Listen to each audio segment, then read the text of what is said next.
So before we get to the propagation, I want to go over some of my propagations from my first Propagate With Me video, which I put out, I believe, in early January. Now here we have my Philodendron splendids, which are the Melanochrysum verrucosum hybrid. They all rooted really well. I believe there was 8 of them, and they've all grown pretty much 1 leaf. The majority have grown 2 to 3 leaves. So I'm pretty excited about that. They're all thriving and really happy. And honestly, these guys are so easygoing. It's kind of insane.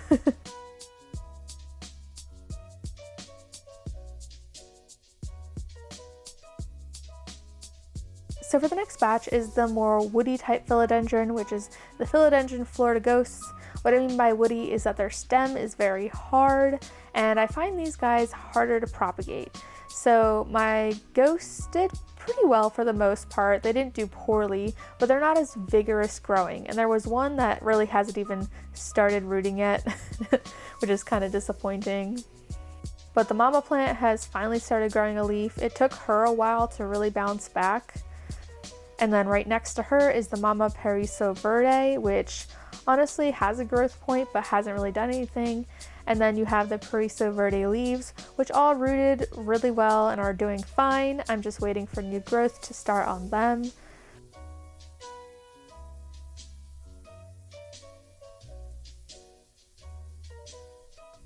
Then there's my Philodendron Billeti Atabapoenses that are all doing really well as well. I believe everything is already potted by now and pretty much growing.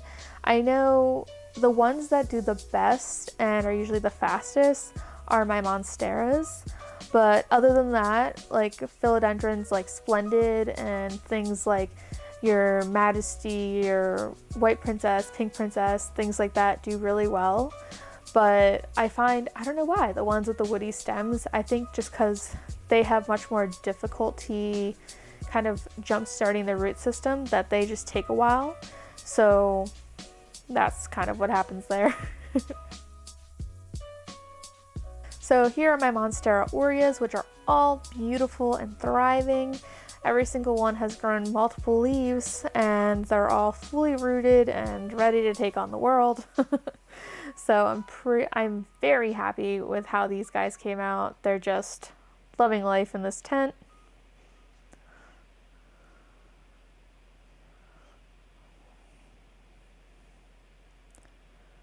And then lastly, we have our regular Monstera albos, and these have done really well, but I did one mistake. I had a humidifier under them for a while, so the new leaf rotted on one of them, and some of them have some yellowing on their edges. When you have a humidifier that's directly on top of your plants, it just becomes an issue because it gets too much moisture in the leaves and it doesn't allow them to really dry out. Okay, so today I took 2 large propagations off of my Philodendron Atabapoense and Philodendron Pink Princess. So these are 2 that I've been wanting to chop for a while, mostly because for this Pink Princess, she's getting this really beautiful cluster, kind of a rosette pattern up here, and I really just kind of wanted to separate her from her more leggy growth down here and really just get more plants out of it too, because why not? Also, the variegation has certainly gotten better with time, as you can see here, so don't really mind just separating the bottom. With my Atabapoense, it's just a plant that I've kind of just wanted to restart anyway because it took forever for me to put him on a pole, so I'm excited to just kind of chop him back and just get more out of that. So I actually have prepared this vase with a napkin at the bottom, mostly because my Pink Princess is going to be exuding a lot, so I just want her to dry up in there. If you put her directly in here without a paper towel, what's going to happen is it's going to take longer for her to dry because the glass will prevent her from completely drying because it'll just stay so wet in there. So I'm just going to do the same thing I did last time, start from the top and work my way down. So from the top part, I'm going to pick the section that I want to keep for myself.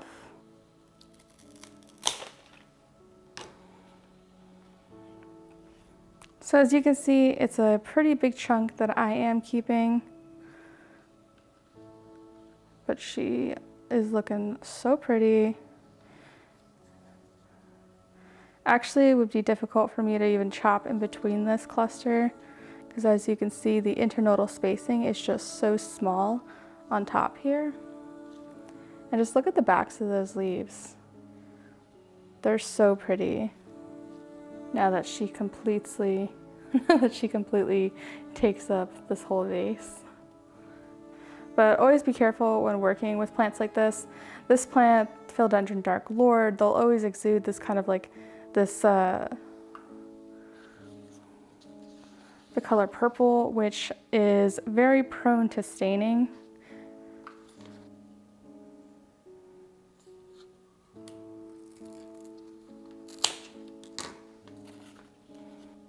It's my secondary piece. Variegation on this one is really, really pretty. So after that, it gets a little bit easier to cut because the spacing just increases that much.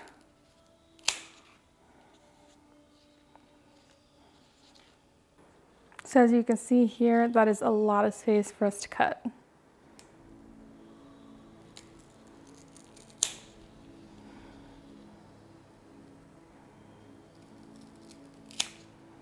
So right here you can see where she lost a leaf. And the auxiliary bud is right there. So we're actually going to cut here and here. That way we get also a node cutting out of this that we can try to propagate.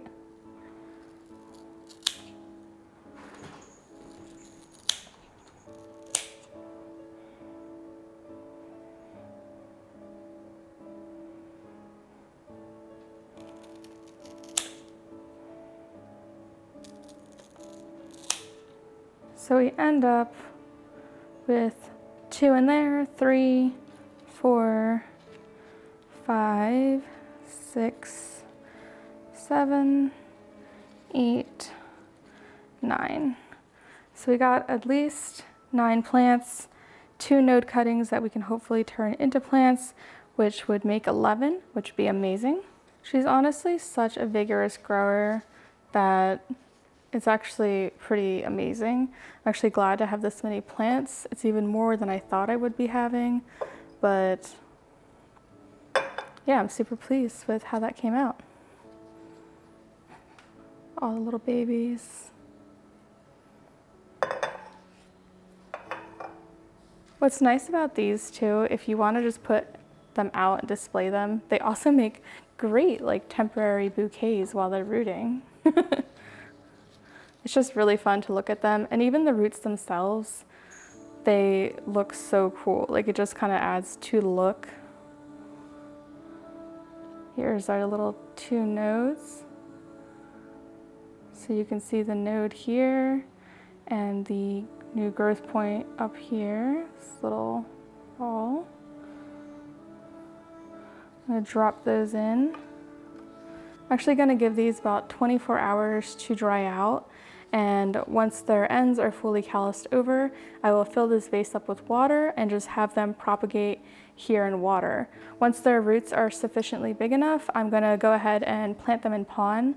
I found pon has been really amazing. I've been using it for my shop because it really makes shipping so much easier. You can just take the plant right out the pon.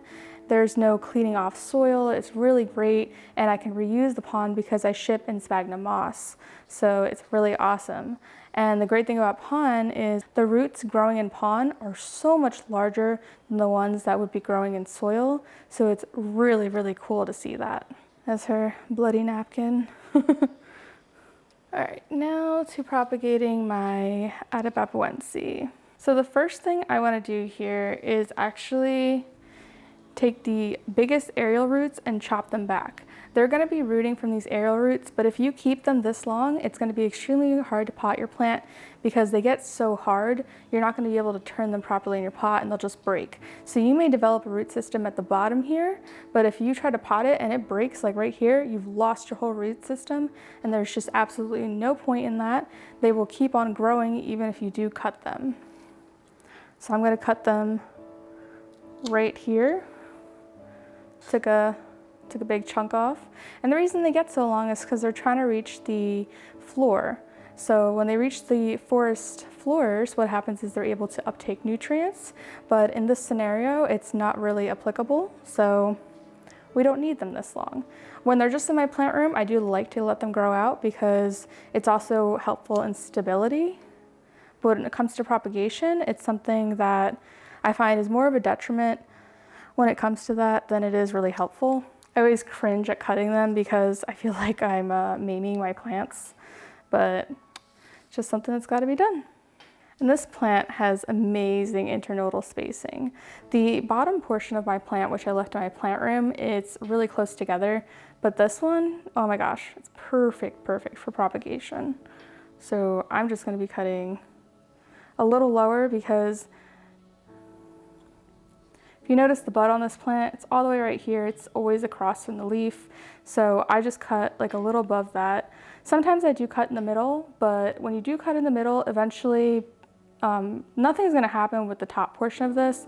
So I usually just trim it back down later anyway.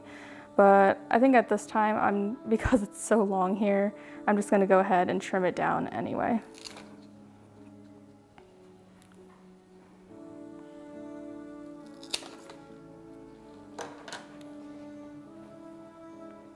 Oof. Atabapoense and their extra floral nectaries. Same thing with Billietier. Just so much on there. But as you can see here, we got some beautiful aerial roots going, our wonderful growth point, and plenty of space here in case any rot occurs.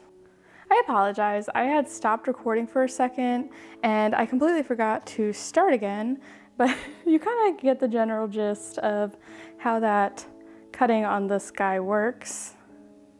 Even though this one's like a bit long. When they're still fresh like this, I don't cut them too short just because this whole part here will get really adapted to the water and will become more flexible. But this part that's really hard right here, it's a bit long and there's less of a chance it'll do that. So I'm gonna cut that one a bit more. But now I have 1, 2, 3, 4, 5, 6, 7. So I know in my last video I said that always have 2 leaves on the top cutting.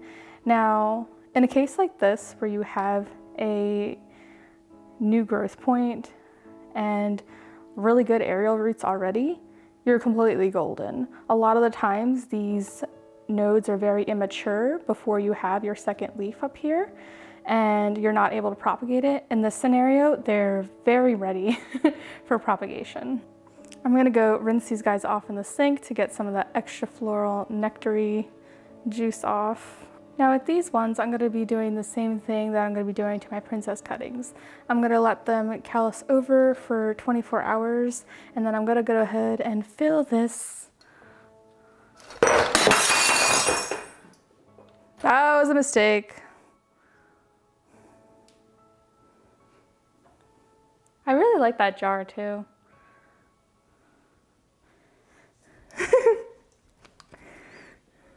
Yup, I'm peachy keen.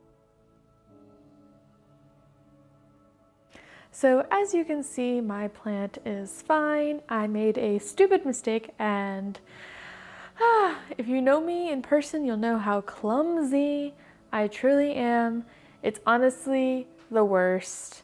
Like, I can't even count how many times I'm either spilling something or dropping something or whatever have you, like how many times a week, probably every day. It's really like semi-exhausting. But yeah, that's just kind of me. I am just this weird, clumsy derp. So I'm lucky my plants are in the shape that they are in. But yeah, there she is. She's actually in water now. It's been over 24 hours. My princesses are in water now as well, so they're all good. I'm actually going to be propagating another plant. This here is my Philodendron Golden Dragon. I've decided to propagate her today because she's been getting a bit leggy and her growth hasn't been great. So what I mean here is, if you can tell one of her older leaves, this is the kind of leaves that I'm looking for. And a lot of her newer leaves are just kind of deformed and kind of small and scraggly. And it's probably because I haven't mounted her on a pole or a support system. So what I'm gonna do today, give her a bit of a restart and also get a few plants from my shop because I haven't asked about this plant, and honestly I feel like I just never have enough variety for my shop, and I haven't imported at all in a year. And the reason I haven't done that is just because of COVID. I'm worried about delays, and honestly, like, it makes me feel better about just propping from my plants anyway. I want a gigantic Dark Lord, just like I do a Pink Princess and an Atabapoense as well, but I really want to be able to kind of spread the wealth with the plants here. So I'm just gonna restart some of my plants. They grow really fast anyway, so I really don't have a problem doing this, especially when we're indoors. We only have so much ceiling space as these plants grow taller. So yeah, that'll be pretty much that. Although you'll never ever see me like cut my large variegated Monstera, not until she reaches the ceiling, because she's already perfect. Like, the only reason I decided to cut these at all is because there's something about them that I'm just generally unhappy with that I feel like a restart could really benefit. So you can see here the growth point on this one, it really does stand out a lot. And as always, it's just right across the leaf, or leaf node here. And we got some good aerial roots as well. Now, because there's a good aerial root here, what I'm gonna do is take this top cutting. So there's one leaf and a new leaf back here that's a little bit cut off from the camera, but I'm gonna go ahead and chop right there.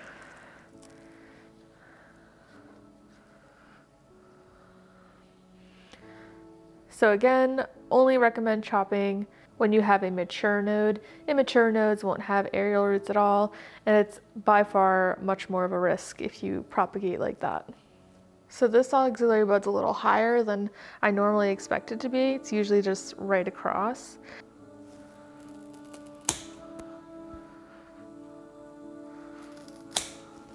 So as we get lower, you'll notice that the spacing is going to get much tighter on this plant.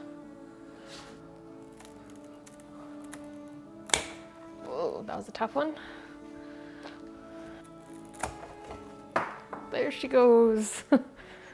Look how much of a scraggle that one is.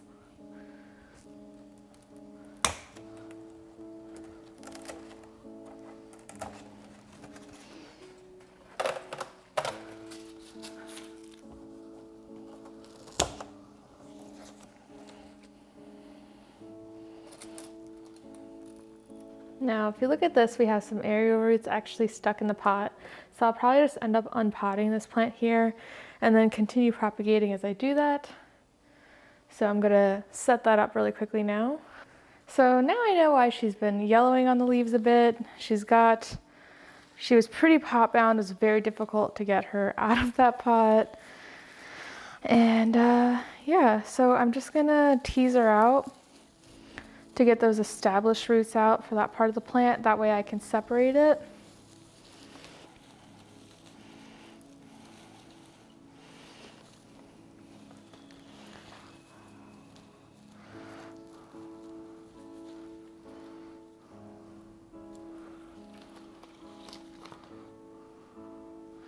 Okay, so that chunk has been sufficiently separated. I think I might just keep this as one plant, just because this large root section is rooted to the top plant here, which I'm not crazy about its leaf, but it would give the chance of the rest of my plant. It'll just keep it more healthy if I keep it together. And I'll keep mama plant here with her 3 sad leaves. I'll end up chopping these once they die off more, but I will leave them on there for now just so they can help her photosynthesize a bit and give her some energy. I feel like I'm not comfortable with chopping it off without any leaves because this is already stressful for the plant. So I just feel much better if I leave it as is. So cutting wise, I have 1, 2, 3, 4, 5, 6. So I have 6 cuttings, then I have 7, 8, so I have 8 plants total here. So for this next propagation, this is actually my variegated Syngonium. Now this is a plant that I had not planned on propagating. I wanted it to reach the ceiling, but unfortunately it has become really white. And in order to save the plant, I'm going to chop it up and separate it. In this scenario, I could have just taken the top cutting, but I thought since I was going to be chopping it anyway that I can just get a bunch of plants out of it and then allow it to grow really well. That way I can also actually get a bushier totem when I go ahead and replant the Syngonium. This is actually also one of Chris's favorite plants, so this way I can actually give him some cuttings as well in order to grow in his office. I absolutely adore this plant. It was driving me crazy when it actually started turning completely white because I had it climbing for a while now and it was finally really starting to take off and get bigger, and I really wanted those large Syngonium ears, but unfortunately that is not in the cards for this one at the moment. In the future, hopefully I can get a really well balanced variegated Syngonium to grow from these, but at the moment it's just something that's going to take a little longer to attain. And as usual, I'm going to be propagating the Syngonium in a jar full of water. Now the reason I prefer water propagation is it's purely because of its simplicity, and honestly it just works the best for me. I do adjust my water, so I use reverse osmosis water, which usually has a pH of around 4. I use pH up in order to get it to around 5, which aeroids really love. Then I also add some rooting hormone called Rapid Start. This really helps the plants take off and helps to develop those finer root hairs, which creates a more robust root system. And lastly, I've been recently adding some clear res into my water, which I will link in my description. This is something that helps keep the water sterile. So the worst thing for your plants when you propagate them in water is to have water that has some kind of pathogen in it, and this helps prevent anything like that. You really want to make sure the container you're using has been properly sterilized, whether it's cleaning it with hydrogen peroxide or alcohol or a very diluted bleach solution, and then making sure it's completely cleaned out and rinsed out before you put your plants in it. This is something, when you create a really sterile environment for them, that they're so much more less prone to rot, and this has just worked really well for me. Now this last plant is my variegated alba. This is one of the ones from my shop actually. I'm actually getting ready to propagate a bunch of my albos, but I wanted to do this one for the video because I also wanted to do a test run in my new Aeroponic system, which you can see on the counter here, which I'm going to be putting this plant in. I will also be making a video about that method of propagation and going over if it actually works really well for aeroids or not. Most of the people that I've seen using it are usually cannabis growers or herb growers, so it'll be interesting to see how tropical plants do in an aeroponic system like this. But as you see, the aerial roots are so robust on this one, it's pretty insane. I honestly don't even keep my humidity that high in my grow tent, probably around 55 to 60%, just like in my plant room. Honestly, I feel like moderate humidity is best for aeroids because it keeps pathogens away and it allows the plants to breathe readily without any issues, especially in our household temperatures. I highly recommend that you don't go overboard with humidity. That can always cause more problems for you than you actually realize. I know I have mentioned before that I'll be doing a video on this subject, and I promise I will be getting to that. Next week's video will be about Lechuza pond because I've been getting a ton of questions about my experience with it so far, and I'm going to be doing a thorough review of it. But thank you so much for watching this video. I really do appreciate it. I hope you enjoyed this propagating with me type video. It seemed you guys really seemed to enjoy it last time. And when I did a poll in the community tab, the majority of you actually voted for this video above the others that I suggested. Hopefully it met your expectations. And thank you so much for watching. As always, I truly do appreciate it. Thank you.